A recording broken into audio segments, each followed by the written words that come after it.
horahonan'olona ny afina sy ny aia ny hitsoka tanaty kizo petsapetsa nosondra amin'ny anaran'ny tolona meteza lomienoa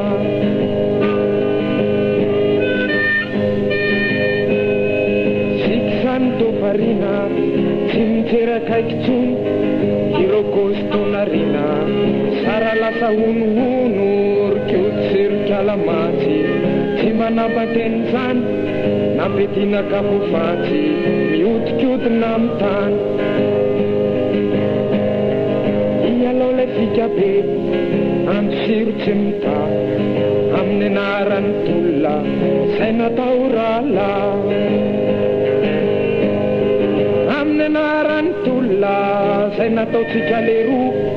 sy ireo namatsika matsy ny vakilo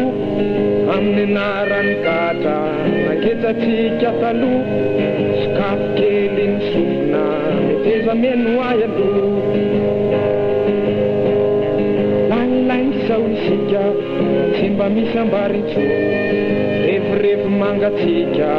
votoka sirongony rikoty sirikalanefa tsy mba manatiny zany isareo no manefa zany revitsika zany ialao lay fika be andosiro leho amin'ny anaran'ny tolona zay natao taloha amin'ny anaran'ny tolona zay natao kamarady sy ireo namatsika kepoka sy mafiady amin'ny anaran'ny olona maty teo an-tsanady atsaro kely aloha ny kabary ambony vavahady lanibala tsy mandeha efa hitatsika zao ry zareo meme ny afambola mitalao rikioty sy rikalanefa tsy mba manateny zany ry zareo no manefa vo hitsaka natao kaly ialao lay fika be andosiro fa tsy miaty